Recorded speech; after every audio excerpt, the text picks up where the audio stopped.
কৃষ রাস্তা দিয়ে যেতে যেতে দোকানে বসা মেয়েটার দিকে তাকালো। ঠিক তাকিয়ে আছে। শিওর হওয়ার জন্য ও কপা হেঁটে আবার তাকালো। ঠিকই দেখছে ও। তাকিয়ে আছে মেয়েটা। কৃষ নিজের মুখটা আরও গম্ভীর করে নিল। কৃষ রোজ সম্মিলনী ক্লাবে যায় অঙ্ক আর ফিজিক্স পড়াতে 12-এর ছাত্রছাত্রীদের। এই রাস্তাটা একটু ঘুরপথ হলেও ও এই রাস্তা ধরেই রোজ যায়। একটা অদৃশ্য চুম্বক টানে ওকে রোজ রোজ। ভাবেও না, তাকাবো না ওদিকে, কিন্তু এই মোড়ের মাথায় আসা মাত্র সমস্ত ইন্দ্রিয় অবশ হয়ে যায় ওর। নিজেকে শাসিয়েছে বহুবার, নিজের বিবেকের কাছে লজ্জিত হয়েছে, কিন্তু উপেক্ষা করার শক্তি হারিয়ে যায় এই চৌরাস্তায় এলেই ওর। আর যেতে যেতে রোজই দেখে শৃঙ্গার কসমেটিক্স শপের মেয়েটাকে। আজ মোড়ের কচুরির দোকানটায় সকাল সকাল গান বাজছিল, তু শায়ের হ্যায় मैं तेरी शायरी। কৃষ দাঁড়িয়ে পড়ল। কচুরি কিনলে আর একটুক্ষণ দেখতে পাবে মেয়েটাকে। কচুরি অর্ডার দিয়ে ফোন বের করে খুটখুট করলো কিছুক্ষণ, করে আরেকবার মেয়েটাকে দেখল। পেছন ফিরে কিছু বের করছে তাক থেকে মেয়েটা। দারুণ ফিগার মেয়েটার। রোজ সুন্দর সুন্দর রঙের চুড়িদার পরে। কৃষ ভাবছিল সেদিন প্যান্টালুন্সে একটা চকোলেট কালারের কুর্তি টাঙানো ছিল। কৃষের মনে হচ্ছিল এই কুর্তিটা এই মেয়েটার জন্যই তৈরি। কৃষ কচুরি খাচ্ছিল আর অনেক কিছু ভাবছিল। গান বাজছিল, তু শায়ার হ্যায় मैं तेरी शायरी। কল্পনায় ভাসছিল কৃষ দোকানের মেয়েটাকে নিয়ে। সবুজ মাঠে ও নাচছিল মেয়েটার সাথে, তালে তালে তাল মিলিয়ে। এবার সবে মেয়েটার কোমর ধরে কাছে টানবে, ঠিক তক্ষুনি ফোন বেজে উঠল। ফোনটা বাজতেই সম্বিত ফিরে পেল ও। কৃষ তাড়াতাড়ি হাত ধুয়ে জিপে করলো, করেই রিং ব্যাক করলো পুপুকে। পুপুকে ফোন করতেই ভুলে গেছে আজ কৃষ। ফোন ধরেই কল কল করে বলে উঠল পুপু, তুমি কোথায়? কৃষ বলল, গুড মর্নিং বারবি, এই তো চৌরাস্তার মোড়ে।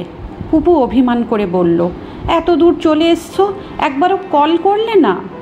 কৃষ বলল, এই তো করতে যাচ্ছিলাম তোমাকে। ঘুম কখন ভাঙলো রানীর? পুপু বলল, 1 ঘন্টা হলো উঠেছি, আমাকে গুড মর্নিং বলনি আজ হোয়াটসঅ্যাপে। পচা। কৃষ বলল, করতেই যাচ্ছিলাম ফোন সোনা। পুপু থামিয়ে দিয়ে বলল, থাক, বিকেলে ক্যাফে যাচ্ছি তো আমরা। কৃষ বলল, যাবো তো। আমার কিন্তু একটা আবদার আছে, তুমি সেই লাল ড্রেসটা প্লিজ পরো, আর চুলটা কিন্তু খুলে রেখো। পুপু গদগদ হয়ে বলল, যাও, গরমে চুল খুললে পুরো নষ্ট হয়ে যায় চুলটা। কৃষ বলল, না, ছেড়ে রাখবে, এটা কৃষবাবুর অর্ডার। পুপু ভালোবেসে ওকে কৃষবাবু ডাকে। কৃষ বলল, আমি স্পা ক্রিম কিনে দেবো, স্পা করিয়ে নিও পার্লারের মঞ্জুদিকে দিয়ে। পুপু আহ্লাদে আটখানা হয়ে বলল, এ তো দেখছি আমার চেয়ে আমার চুলের প্রতি তোমার বেশি নজর। কৃষ গলা পাল্টে বলল, আমার আরও অনেক দিকেই নজর আছে ম্যাডাম। পুপু কপট রাগ মিশিয়ে বলল, বুড়ি নজরওয়ালে তেরা মুখ কালা। দুজনেই হো হো করে হেসে উঠল। পুপু এবার ঢং করে বলল, কৃষবাবু, আজ লাল টি শার্টটা পরো কিন্তু। কৃষ বলল, না না, ওতে আমায় বড্ড বাচ্চা বাচ্চা লাগে। পুপু এবার ঘ্যান ঘ্যান করবে, তাই কৃষ বলল, একটা ফোন আসছে, রাখলাম। পুপু ওর স্টেডি গার্লফ্রেন্ড, আজ প্রায় 3.5 বছর ধরে। পুপুর দারুণ গানের গলা আর ভীষণ মিষ্টি দেখতেও। গোলাপের পাপড়ির মতো গায়ের রং, এক ঢাল ঢেউ খেলানো চুল, ছিপ ছিপে গরম আর প্রচণ্ড লাবণ্যময়ী। মুখটা দেখলেই ভালোবাসতে ইচ্ছে করে। বেবি ফেসড হওয়ার জন্য মনেই হয় না 17, মনে হয় 13 বছর বয়স। পুপু কৃষের চেয়ে 7 বছরের ছোট, হাসি খুশি প্রাণবন্ত একটা মেয়ে। সম্মিলনী ক্লাবের প্রথম দেখেছিল পুপুকে কৃষ। বেবি পিঙ্ক ওয়ান পিস পরে দাঁড়িয়েছিল স্টেজের পাশে, নখ খুঁটছিল। ক্রিশ ভলেন্টিয়ার ছিল সেদিন। ক্লাবের অ্যানুয়াল ফাংশনে গান গাইতে এসেছিল পুপু বাবা মায়ের সাথে। ওখানেই আলাপ। পুপুর বাবা ব্যাংকে জব করে। অবস্থা সচ্ছল ওদের। পুপু একমাত্র মেয়ে। প্রথমে ভয় পেয়েছিল ক্রিশ, কারণ ক্রিশদের আর্থিক অবস্থা ভালো নয়। তাও একটা সাহস ওকে ঠেলে দিয়েছিল পুপুর দিকে। ওর মনে মনে বিশ্বাস ছিল যে ও পারবেই নিজেদের আর্থিক পরিস্থিতি শুধরে নিতে। এখন পুপু আর্টস নিয়ে ক্লাস 11-এ পড়ে, আর ক্রিশ মাস্টার্স কমপ্লিট করে চাকরির পরীক্ষা দিয়ে যাচ্ছে। ক্রিশের বাবা চোখের ডাক্তারের অ্যাসিস্ট্যান্ট। ওদের অবস্থা সচ্ছল নয়, তাই ক্রিশ আর ক্রিশের যমজ বোন কাইরা দুজনেই চুটিয়ে টিউশন করে। বাড়ির বেশিরভাগ খরচটাই দুজনেই বহন করে। বাড়ি ঢুকতেই ক্রিশ দেখল যে ওর বোনের বন্ধু আভান্তিকা বসে আছে। আভান্তিকা ওর বোনের সাথে ক্লাস 8 থেকে পড়ে। খুব ভালো পড়াশোনায়। ওরা ইউপির, কিন্তু এখানে থেকে থেকে একেবারে বাঙালি হয়ে গেছে। আভান্তিকা পড়াশোনায় খুবই ভালো, নিজে লেখালেখিও করে বেশ। প্রবন্ধ, গল্প, কবিতা সবেতেই অতুলনীয়। ক্রিশকে দেখে ঘাড় কাত করে বলল আভান্তিকা, কেমন আছো দাদা? ক্রিশ বলল, আরে তুমি কতক্ষণ? আভান্তিকা মিষ্টি হেসে বলল, অনেকক্ষণ। ক্রিশ ফ্রিজ থেকে আমপান্নাটা বের করে বানিয়ে নিল ঝটপট। কাইরার এইসব বুদ্ধি ভীষণ কম। হাহাহিহি করতে দাও ও এক্সপার্ট, কিন্তু কেউ বাড়িতে এলে যে একটু চা জল দিতে হয় জানে না। মাও শেখায়নি ওকে, করতে বলে না কিছুই। কাইরা অক্লান্ত পরিশ্রম করে বটে, মা এর জন্য ওকে কিচ্ছু বলে না। মায়ের একটা সফট কর্নার আছে ওর জন্য। ওই তো মায়ের অনেক শখ আহ্লাদ পূরণ করে। পুজোতে, নতুন বছরে ও ঠিক মাকে নতুন শাড়ি দেবেই। বাড়ির মুদিখানার জিনিসপত্র কাইরাই কেনে।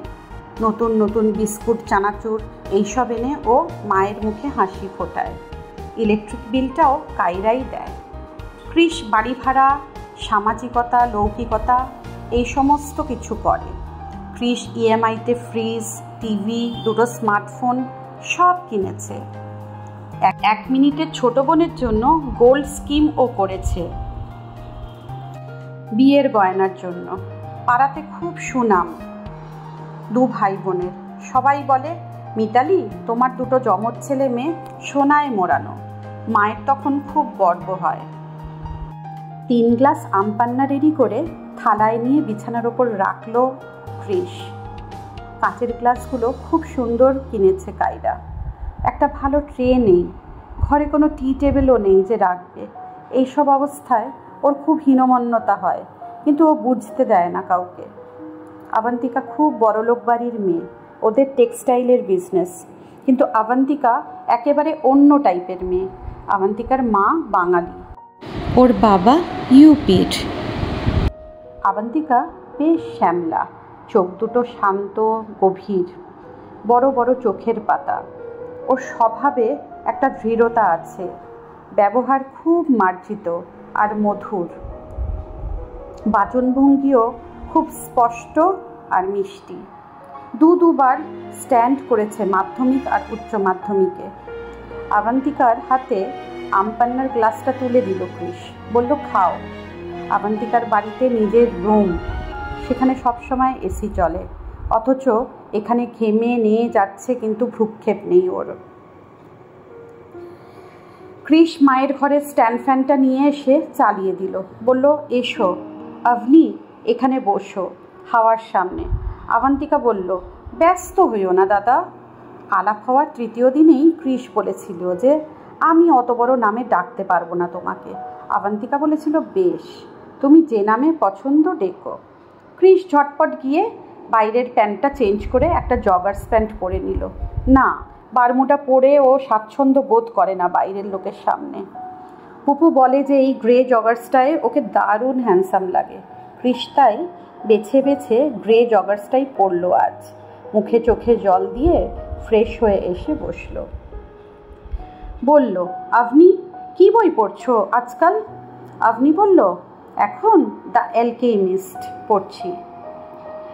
ক্রিস বলল, পাওলো কোয়েলহো? আপনি বলল, হ্যাঁ। আপনি চোখ চকচক করে উঠল। কায়রাদের বাড়ি এলে আপনির এই জন্য ভালো লাগে, অনেক ভালো ভালো আলোচনা হয়, বই পত্র, সমাজ, কালচার।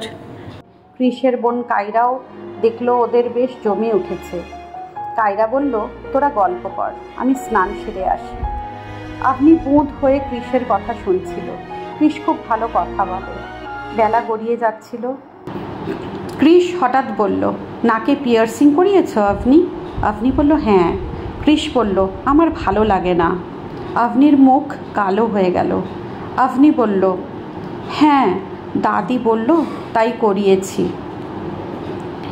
ক্রিস বলল, একটা কথা বলি আপনি? আপনি ঘাড় নাড়ল। ক্রিস বলল, এই প্রথম কাউকে দেখলাম এত ভালো লাগছে নোজ পিয়ার্সিং করে। আপনি লজ্জায় লাল হয়ে গেল। ক্রিস অস্বস্তিটা কাটানোর জন্য বলল, ওটা কি হিরে? আপনি বলল, হ্যাঁ, ছোট চাচু দিয়েছে মাস্টার্সে ভালো রেজাল্ট করেছি বলে। ক্রিসের রেজাল্ট অত ভালো হয়নি মাস্টার্সে, ওর একটু অস্বস্তি হচ্ছিল। তাও বলল, তুমি তো সব পরীক্ষাতেই ফাটিয়ে দিয়েছ। কিন্তু আপনি বলে উঠল, আমাকে বাড়িতে কিছু করতে হয় না দাদা, সারাদিন শুধু পড়া। তুমি আর কায়রা কত দেখো ঘর বার, আমি খুব অ্যাপ্রিসিয়েট করি, তোমাদের হ্যাটস অফ। কথাটা শুনে ক্রিসের মনটা একদম টইটুম্বুর হয়ে ভরে গেল। কায়রা স্নান সেরে এসে বলল, দাদা যা স্নান করে নে। ক্রিসের ইচ্ছে করছিল না একটু। ওর আপনির কথা শুনতে ভালো লাগে, একটা শান্তি আছে ওর সান্নিধ্যে। তাও উঠল ক্রিস অনিচ্ছা নিয়ে। খুব তাড়াতাড়ি স্নান করলো আজ, কিন্তু স্নান সেরে বেরিয়ে দেখে আপনি চলে গেছে। বেজায় রাগ হলো বোনের ওপর। দুপুরবেলা একটা মানুষকে খাওয়ার কথা পর্যন্ত বলল না, পাঠিয়ে দিল। ক্রিস চেঁচিয়ে বলল, গ্লাসগুলো মেঝেতেই রেখে দিয়েছিস? ভাঙলে তো আমাকেই আনতে হবে, নামিয়ে দিসনি কেন? একটু নজর দে। কায়রা চুলে সিরাম লাগাচ্ছিল, বলল, আমিই তো কিনেছি রে ওগুলো, তুই নামা। চিৎকার করে কথা বলবি না একদম। ক্রিস বলল, আপনির থেকে অন্তত ম্যানার্সটা শেখ। কি চূড়ান্ত ভদ্র মেয়েটা, কথায় বার্তায় কি স্নিগ্ধতা। কায়রা বলল, এত যখন ভালো লাগে তো বিয়ে করে বাড়ির বউ বানিয়ে নে না ওকে। অবশ্য তোর মতো ফকিরের সাথে ওর বাবা মা কেন বিয়ে দেবে বল তোকে? তোর কপালে ঘুটে কুড়ুনির মেয়েই জুটবে। ক্রিস বলল, মুখ সামলে কথা বলবি, তোর বর তো তোকে পরের দিনই বাড়ি বসিয়ে দিয়ে যাবে। আমি তোর মতো অত লালায়িত নই বিয়ের জন্য, বলল কায়রা। উনি নন, সারাদিন চুলে কি সব মালিশ করছিস? এমনি না? কায়রা বলল, নিজের কেয়ার নিচ্ছি, কারণ আমি নিজেকে ভালোবাসি। গেট খোলার আওয়াজ হলো। বাবা ঢুকছে। বাবা বলল, কি হয়েছে, ঝগড়া করস কেন? কায়রা ছুটতে বাবার কাছে গিয়ে বলল, দেখো না বাপি, ফালতু ঝগড়া করছে। ক্রিস নিজেকে সামলে নিয়ে ঘরে ঢুকলো। কায়রা ওকে ফকির বলেছে, তাহলে আপনিও কি ফকির ভাবে ওকে? মাথাটা গরম হয়ে যাচ্ছে। পুপুর ফোন আসছে, ও তুলল না। পর পর ফোন রিং হয়েই যাচ্ছে। ও ফোন তুলে ঝাঁঝিয়ে বলে উঠল, কি হলো, পাগলের মতো রিং করেই যাচ্ছ কেন? পুপু অবাক আর আহত হয়ে বলল, কোথায় ওয়েট করব তখন বলনি, সেই জন্যই ফোন করছিলাম। থাক, ছেড়ে দাও, ক্যান্সেল করে দাও। ক্রিসের চরম বিরক্তি এলো। বলল, ক্যান্সেল, যাও, সবাই এক তোমরা, এই বলে ধুম করে ফোনটা কেটে দিল। রাগ করে বেরিয়ে ক্লাবের দিকেই হাঁটছিল হনহন করে। হঠাৎ দেখে পিকাই আসছে। পিকাই ক্রিসের বেস্ট ফ্রেন্ড। পিকাই বলল, কি বস, খবর কি? ক্রিস বলল, ভাল লাগে না আর কিচ্ছু, দূর। পিকাই বলল, চল ধোঁয়া টেনে আসি। ওরা হেরোর দোকানে গিয়ে সিগারেট কিনল। দুজনে সবে কয়েক টান দিয়েছে। পিকাই দাঁত চেপে বলল, ক্রিস, তাকাবি না, এদিকেই আসছে। কিন্তু বুঝে গেছে ক্রিস কে আসছে। ক্রিস অন্যদিকেই তাকিয়ে থাকলো। পিকাই বলল, এবার দেখ। ক্রিস দেখে সেই শৃঙ্গার কসমেটিক্সের মেয়েটা বাড়ি ফিরছে। টিল সবুজ সলিড কালারের চুড়িদার, একদম ফিটিং করা। গায়ের রঙটা গমের মতো মেয়েটার, সাথে স্ট্রেট প্যান্ট। সিল্কি চুলটা উঁচু করে পনিটেল করা, কানে বড় বড় রিং। মেয়েটা এবার ডান দিকের গলিটায় ঢুকবে, সাহাপাড়ায় থাকে।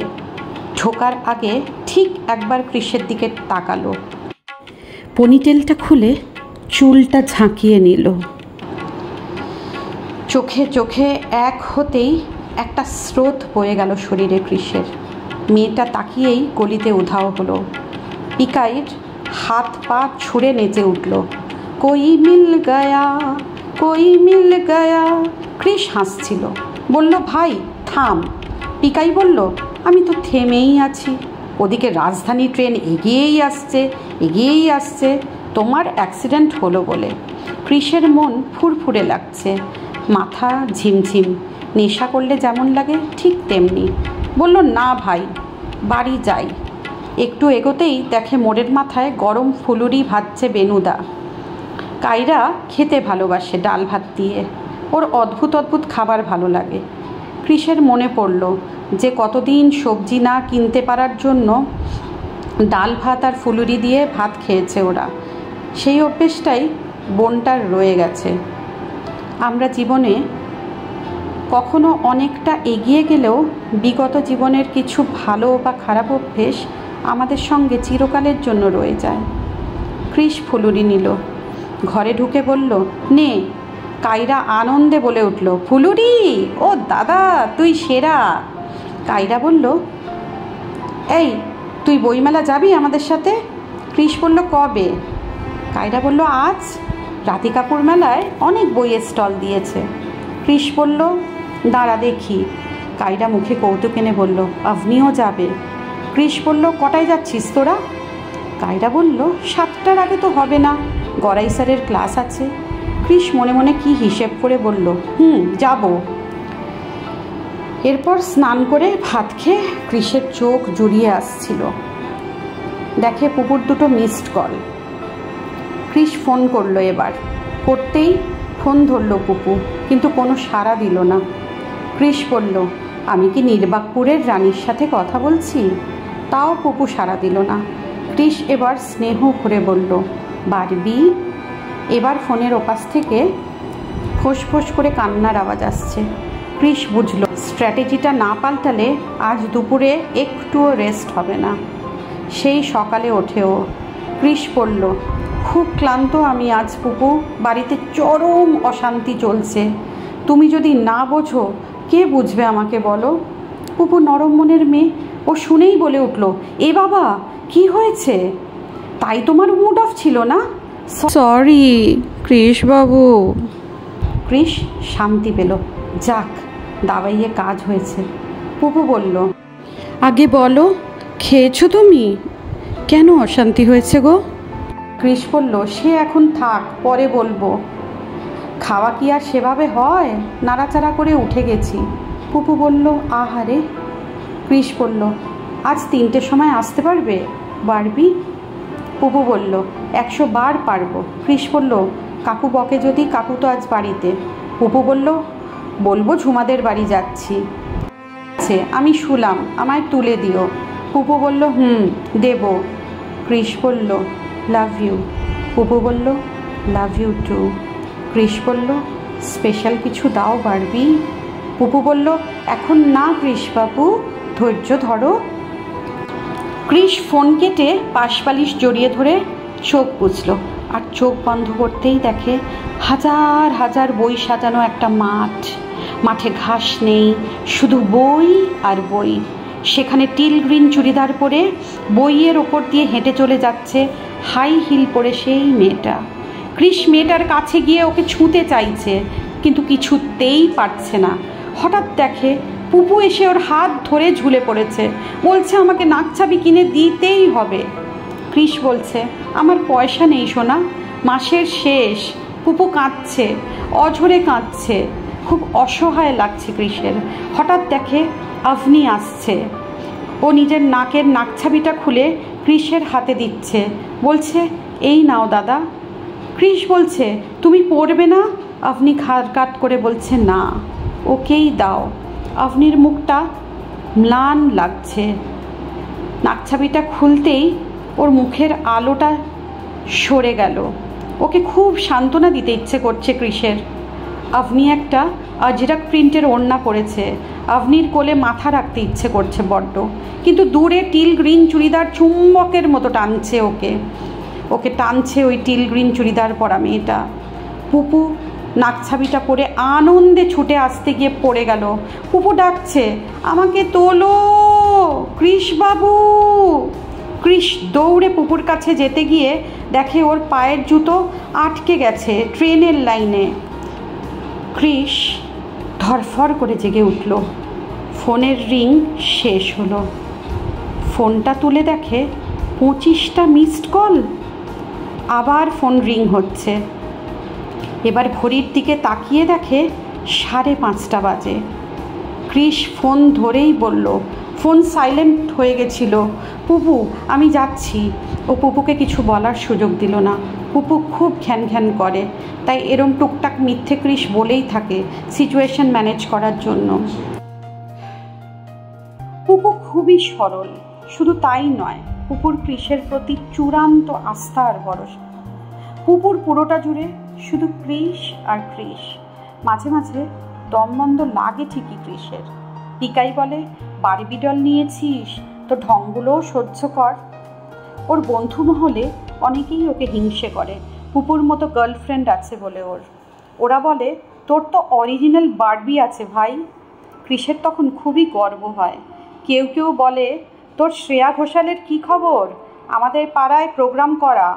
তখন রাগ হয় ও চায় না পুপু পাড়ায় পাড়ায় গান করুক। পুপুর গান, পুপুর সুর সবটা ওর নিজের। কৃষ ঘেমে নিয়ে গেছিল। ঝটপট গা ধুয়ে জিন্সের সাথে শর্ট কুর্তাটা পরল, গায়ে ডিওটা লাগিয়ে নিল। এই ডিওটা পুপুর খুব পছন্দ।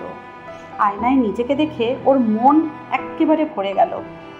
20 মিনিটের মধ্যে বেরিয়ে সামনের দোকান থেকে একটা ক্যাডবেরি কিনল।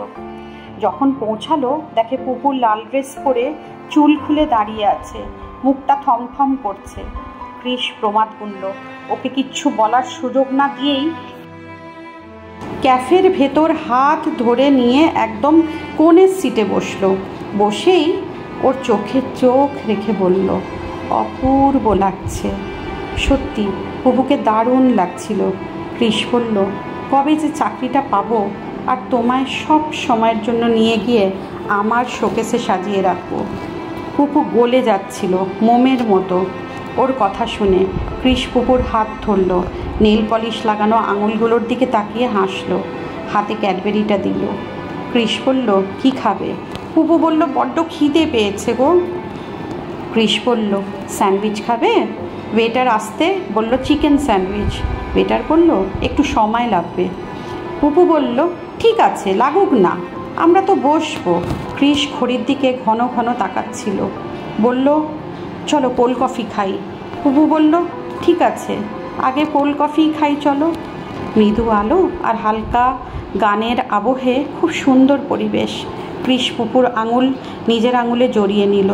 সুযোগ হতে পুপুর গালে একটা আলতো হামিও খেলো।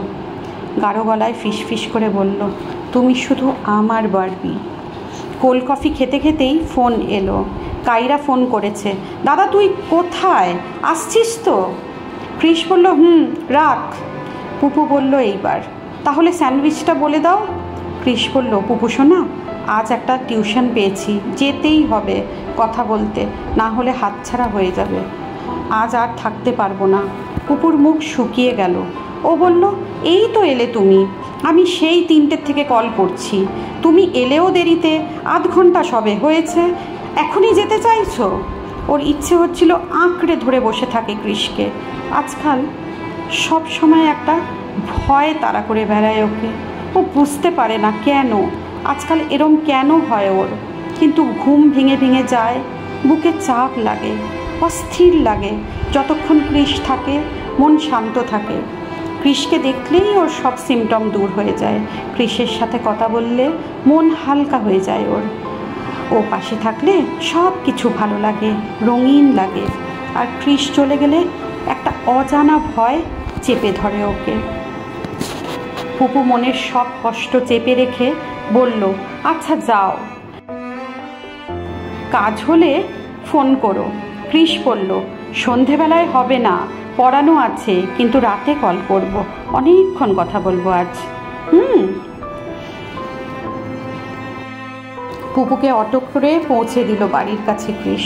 পুপু বলল ও চলে যেতে পারবে, তাও কৃষ ওকে পৌঁছে দিল। ফিস করে বলল, আমার বউয়ের দায়িত্ব আমার। পুপুর খুব শান্তি লাগছিল। ও কৃষের গায়ে সেঁটে বসেছিল।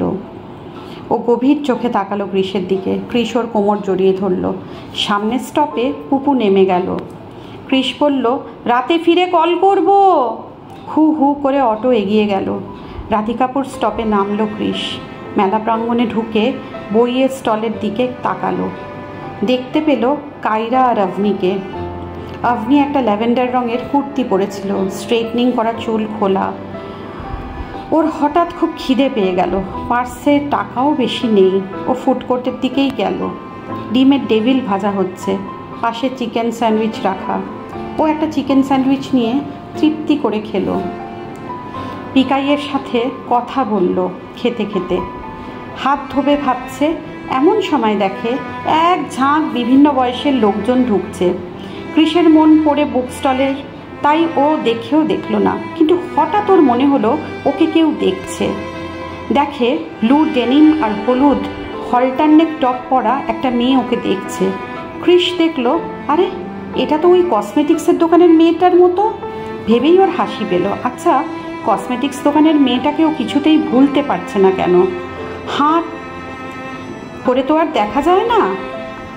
তাও ফোন রিসিভ করার ভান করেও তাকালো মেয়েটার দিকে। এবার তাকিয়েই ওর বুকটা ধড়াস করে উঠল। ঠিক সেই মেয়েটাই, পুরো অন্য লুকে।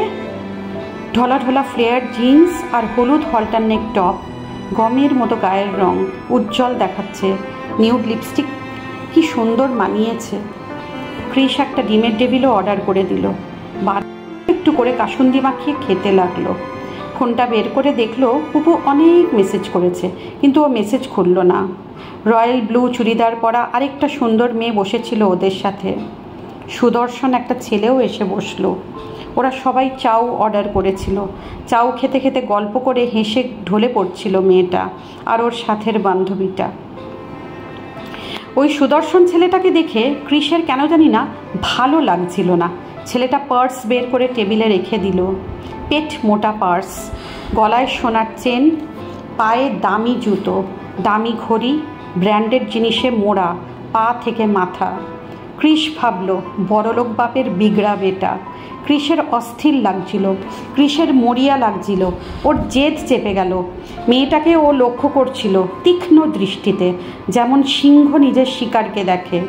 খাওয়া শেষে ওদের মধ্যে একজন মাঝবয়সী মহিলা উঠে দাঁড়িয়ে জল খুঁজছিল।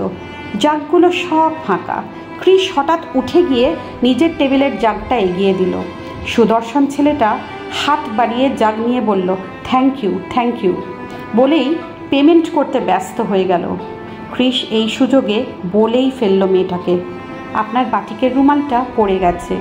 মেয়েটা তাকিয়ে বলল, ও হ্যাঁ তাই তো, ইস কি নোংরা এখানে। মেয়েটা হালকা মেকআপ করেছিল, কানে ঝোলানো লম্বা দুল, চুলটা ছাড়া। মিষ্টি করে হাসলো মেয়েটা। কৃষ দেখল হাসলে ওর গালে টোল পড়ে। মেয়েটা বলল, থ্যাংক ইউ। কৃষ একটু মাথা নেড়ে বলল, মাইসেলফ কৃষ। কৃষ বাংলা মিডিয়ামে পড়লেও ইংরেজি নিউজ আর সিনেমা দেখে দেখে বেশ কেতা শিখেছে। কৃষ বলল, তুমি? মেয়েটা লাজুক হেসে বলল, রমিতা। কৃষ সঙ্গে সঙ্গে বলল, ইনস্টা, এফবি। মেয়েটা বলল, রমিতা চ্যাটার্জি। ততক্ষণে সুদর্শন ছেলেটা আবার এদিকে চলে এসছে। ও তাড়া দিচ্ছিল, বলল, চলো চলো, আমাদের ফিরতে হবে। কৃষও আসি আজ বলে বেরিয়ে এলো। ও কনফিডেন্টলি বুক স্টলের ওদিকটায় হাঁটা দিল। ও বুঝতে পারছিল যে একজোড়া চোখ ওকে ফলো করছে, কিন্তু আজ নিজেকে রাজা মনে হচ্ছে ওর। খালি পার্স আর ওকে ভাবাচ্ছে না। কৃষ 15 নম্বর বুক স্টলে ঢোকার আগে দেখলো যে ওই মেয়েটার গ্রুপটা বেরিয়ে যাচ্ছে মেলা প্রাঙ্গণ থেকে। এবার নিশ্চিন্ত হয়ে কৃষ বইয়ে মনোনিবেশ করল। আজ পাওলো কোয়েলহোর বইগুলোর ওপরেই ও মনোনিবেশ করলো বেশি করে। ও নিজেও জানে না কেন পাতা উল্টে উল্টে পড়ছিল। পাওলো কোয়েলহোর বইগুলো পড়তেই হবে ওকে। ভাবতে ভাবতেই কায়রা আর আভনির সাথে মুখোমুখি। কায়রা বলল, কী রে, এত দেরি করলি? এসে ফোন করবি তো? ক্রিস বলল, অন্য স্টলে বই দেখছিলাম রে। আভনি বলল, পাওলো কোয়েলহোর কিছু কিনবে নাকি দাদা? ক্রিস বলল, না না, ওনার সব বই আমার পড়া। স্পেসের ওপর একটা বই কিনবো ভাবছি। আভনি মুগ্ধ দৃষ্টিতে তাকালো ক্রিসের দিকে। বলল, তুমি এত সব ম্যানেজ করেও পড়ো কখন দাদা? তবে একটা সারপ্রাইজ আছে। আভনি টোট ব্যাগ থেকে একটা বই বের করলো। লাজুক হেসে বলল, কায়রা বলছিল তুমি স্পেস সায়েন্স নিয়ে অবসেসড, তাই আমি তোমার জন্য একটা বই কিনেছি। ক্রিস দেখলো একটা দামি বই কিনেছে আভনি ওর জন্য। দারুণ প্রচ্ছদটা। ও অভিভূত হয়ে গেল। ক্রিস দেখলো কায়রা কিছুটা দূরে দাঁড়িয়ে বই পড়ছে। ক্রিস বলল আভনিকে, তুমি কেন এত খরচা করতে গেলে? আভনি বলল, তাতে কি, আমরা দুজনেই তো বই প্রেমী ক্রিস। এই প্রথম ওকে নাম ধরে ডাকলো আভনি। ক্রিসের খুব ভালো লাগছিল। আভনির নাকের হিরেটা খুব বেশি চকচক করছিল আজ। ও বলল, আমি লস্যি খাওয়াবো, চলো। ক্রিসরা বাইরে গিয়ে লস্যি খেলো। এরপর ওরা অন্য স্টলগুলো ঘুরে ঘুরে দেখলো। রাত হয়ে যাচ্ছে।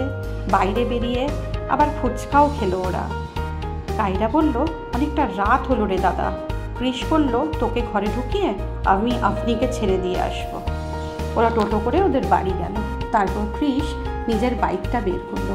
এটাও সুকোমল স্যারের থেকে থার্ড হ্যান্ড কিনেছে। আভনির হাত থেকে বইয়ের প্যাকেটটা নিয়ে বলল, বসু সাবধানে। আভনি বসলো দূরত্ব বজায় রেখে। ক্রিস ফাঁকা ফাঁকা গলি ধরে হু হু করে যাচ্ছিল। আভনির বাড়ির কাছে এসে ক্রিস বাইক থামালো। আভনি নামলো। খুব সুন্দর একটা গন্ধ পেল ক্রিস। মনে হয় আজ পূর্ণিমা, চারিদিকে চাঁদের আলো। ক্রিস বলল, দেখো আভনি, কি সুন্দর চাঁদ। আভনি তাকিয়ে বলল, মনের তৃপ্তি চাঁদকে ঝলমল করে, মনের অশান্তি চাঁদকে ম্লান করে। খুব ভালো বাংলা শিখলেও কিছু কিছু শব্দের উচ্চারণে বোঝা যায় যে ও অবাঙালি। সবই আমাদের মনের দৃষ্টির ব্যাপার ক্রিস। ক্রিস মুগ্ধ হয়ে কথা শুনছিল। কি ম্যাচিওর কথা, কি সুন্দর ব্যাখ্যা। আভনির ব্যক্তিত্ব, আস্তে আস্তে কথা বলা, সব নেগেটিভিটি শুষে নেওয়ার ক্ষমতা ওকে বরাবরই আকর্ষণ করে। তবে আজ আভনিকে বড্ড আপন লাগছে ওর। এভাবে আজ পর্যন্ত বিনা শর্তে ওকে কেউ কিচ্ছু দেয়নি।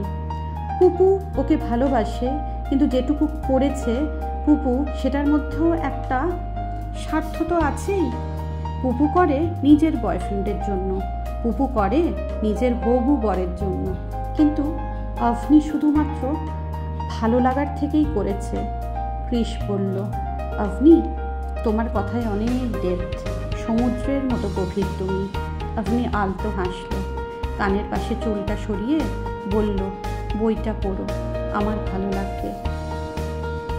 ক্রিস বলল, তোমার হোয়াটসঅ্যাপ নাম্বারটা দাও, পড়া হলে ফিডব্যাক দেব। আভনি বলল, ঠিক আছে, আমি পিং করে দেব। আসি আজ, বলল ক্রিস। আভনি বলল, এসো। ক্রিস বলল, রোববারে এসো। বাইক স্টার্ট দিয়ে বলল, অপেক্ষায় থাকবো। ক্রিসের মনটা টনটন করছিল। কিসের অভাবে ও জানে না, মাঝে মাঝেই ওর এরকম হয়। পিকাই বলে, ধুস, চাকরি পেলেই সব ঠিক হয়ে যাবে। কিন্তু ক্রিস জানে এই অভাববোধটা পয়সা করির নয়। ওর ভেতরে একটা বাচ্চা ছেলে আছে, যাকে পরিস্থিতি ঘুম পাড়িয়ে দিয়েছে। কেউ দেখতে পায় না তাকে। সেই বাচ্চাটাকে আজ আভনি একটা বই উপহার দিয়ে জাগিয়ে দিয়েছে।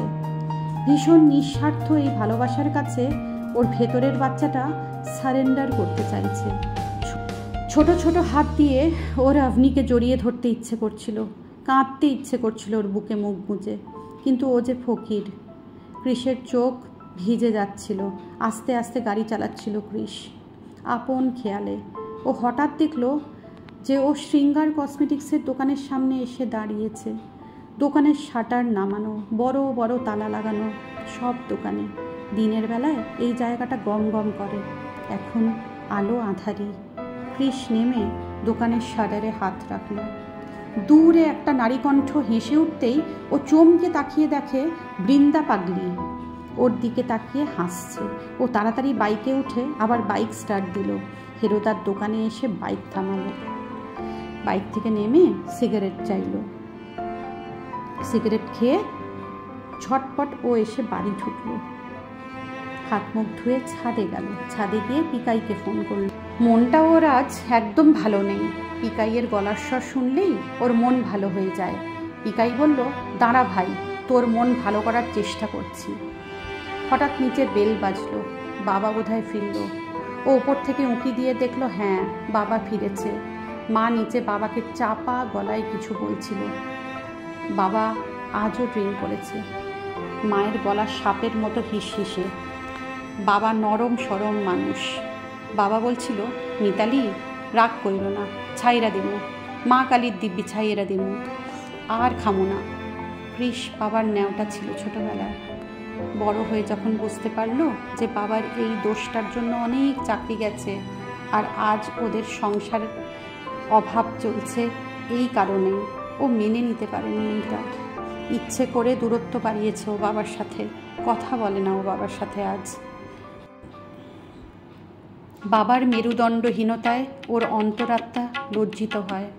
ওর বাবার অক্ষমতা ওর লজ্জা, ওদের দারিদ্রতা ওর লজ্জা, ওর মায়ের হাতের ইমিটেশনের বালা ওর লজ্জা, স্কুলের ফি দিতে না পারা ওর লজ্জা, বড়লোক আত্মীয়র বাড়িতে গিয়ে ওর বাবার যথাযথ সম্মান না পাওয়া ওর লজ্জা, কোনো এক পুজোয় বোনকে একটাও জামা না কিনে দিতে পারাটা ওর লজ্জা। এই লজ্জা ঢাকতেই একটার পর একটা টিউশন করে যায় কৃষ। এরপর ওর বোনও অনেক টিউশন ধরে। ওরা দুজনে মিলে হাল ধরার চেষ্টা করে সংসারের। কিন্তু সংসার নামক গহ্বরে যতই আহুতি দাও, তার লেলিহান শিখা সব গ্রাস করে নেয়। খালি বলে আরও দাও, আরও দাও, আরও দাও। মা খুব কঠিন হয়ে গেছে। ও মায়ের সেই ছোটোবেলার রূপটাকে মিস করে, সেই ছাপা শাড়ি সিঁদুরের টিপ পরা মাকে, যে চাউমিন বানিয়ে দিত সন্ধ্যাবেলায় টিফিনে, পড়তে বসাতো। এখনকার খ্যাস্টানো নাইটি পরা পাথরের মতো শক্ত চোয়ালের মাকে ও নিজের মনে হয় না।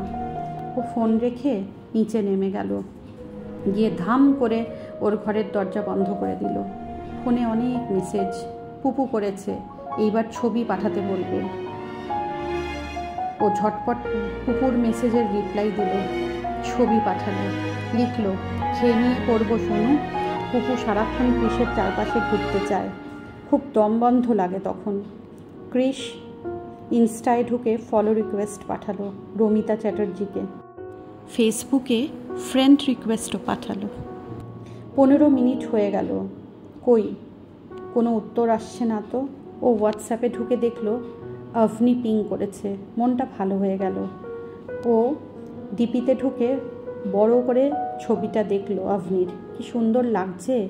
আভনি সাদা শাড়ি লাল পাড় পরেছে, পুজো প্যান্ডেলের সামনে তোলা ছবি ওর মায়ের সাথে। ও আভনিকে থ্যাঙ্কস জানালো আবার বইটার জন্য। একটা নোটিফিকেশন ঢুকলো, Ramita Chatterjee accepted your friend request. কৃষের বুক ধরাস ধরাস করছে।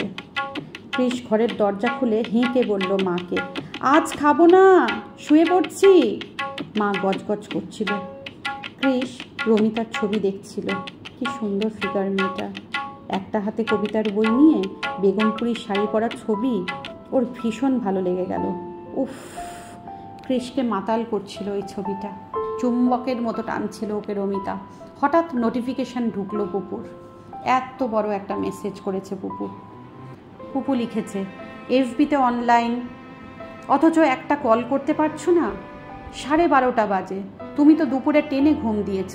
আমি সারা দুপুর জাগা, সন্ধে থেকে তোমার জন্য অপেক্ষা করছি, আর তোমার পাত্তা নেই। আমার কি চিন্তা হয় না? কৃষের বিরক্ত লাগছিল। এত নজরদারিতে ওর ক্লান্ত লাগছিল। ও লিখল, এফবি খোলা ছিল, কিন্তু আমি ঘুমিয়ে পড়েছিলাম, খুব ক্লান্ত আমি, খুব। এবার ভিডিও কল করছে পুপু। সত্যি পুপু মাথা খারাপ করে দেবে কৃষের। ও জানে এখন 1 ঘন্টা ভালো কথা, ভালোবাসার কথা, আর ওদের ভবিষ্যতের স্বপ্নের কথা যদিও অনর্গল বলতে পারে তবেই ঠান্ডা হবে পুপু। কিন্তু কৃষের আজ বড্ড ক্লান্ত লাগছে। ও বড্ড ক্লান্ত আজ, মানসিকভাবে, শারীরিকভাবে। এখন একটু রমিতার পোস্টগুলোতে হারিয়ে যেতে পারলেই ওর স্বস্তি হতো। আরেকটা ছবিতে নীল শিফন করে দাঁড়িয়ে আছে রমিতা। কি সুন্দর লাগছে, গমের মতো গায়ের রং, আলো ঠিকরাচ্ছে যেন। কৃষের মনে হচ্ছে ও মাতাল হয়ে যাবে। পাগল পাগল লাগছে ওর বেকারত্বের জ্বালা, পুপুর ওকে না বোঝা, বাবা মায়ের অপারকতা, সব একটা অ্যাগ্রেশনে পরিণত হচ্ছে ওর মধ্যে, একটা বাষ্প। কৃষের মনে হচ্ছিল ওর ভেতরে একটা আগ্নেয়গিরি তৈরি হয়েছে। সেই আগ্নেয়গিরিকে শুধু রমিতাই শান্ত করতে পারবে। ঠিক তখনই একটা মেসেজ ঢুকলো, অভনির মেসেজ। ডিনার হয়ে গেছে? কৃষের মনটা আবার শান্ত হয়ে যাচ্ছে। থার্মোমিটারের পারদ যেমন নামে, ওরও নামছে। কৃষের ভালো লাগছে, আপনি ওর খবর নিচ্ছে। কৃষ পুপুর ঘ্যানঘ্যানানি আর চোখের জলকে বড্ড ভয় পায়, তাই তাড়াতাড়ি পুপুকেই আগে মেসেজ করলো। ও লিখলো পুপুকে, চার্জ নেই একদম, পরে করছি তোমাকে, 1% চার্জ আছে, তুমি চোখ বুঝে শুয়ে থাকো। ভাবো আমি তোমার পাশেই শুয়ে আছি, ভাবো তোমার মাথা টিপে দিচ্ছি আলতো হাতে, আরও অনেক কিছু ভাবো। কি ভাবলে আমায় মেসেজ করো কেমন? Sweet dreams. কৃষ এবার অভনিকে মেসেজ করলো, লিখলো, আজ তো অন্য কিছুতেই মন ভরে গেছে অভনি, ডিনারের প্রয়োজনই হয়নি। আজ হয়তো পৃথিবীর একটা খুব সাধারণ ছেলে স্পেসেই ঘুরপাক খাবে সারা রাত। হোয়াটসঅ্যাপ থেকে ও এবার এফবিতে এলো। মেসেঞ্জারে রমিতাকে লিখল, আপনাকে একটা কথা অকপটে না বলে পারছি না, আপনি জীবনানন্দ দাশের বনলতা সেনকেও হার মানাবেন। বেগমপুরীর শাড়ি 10-এ 10। ঠিক 3 সেকেন্ড। তারপর 3টে মেসেজ ঢুকলো কৃষের মোবাইলে, 3টে ব্লাশ ইমোজি পর পর। প্রথমটা পুপু পাঠালো, তারপরেরটা অভনি, আর শেষেরটা রমিতা। ক্লিং করে আরেকটা আওয়াজ হলো। পিকাই একটা লিঙ্ক পাঠালো। কৃষ লিঙ্কে ক্লিক করার আগে ঘরের ছিটকিনিটা ভালো করে এঁটে দিল।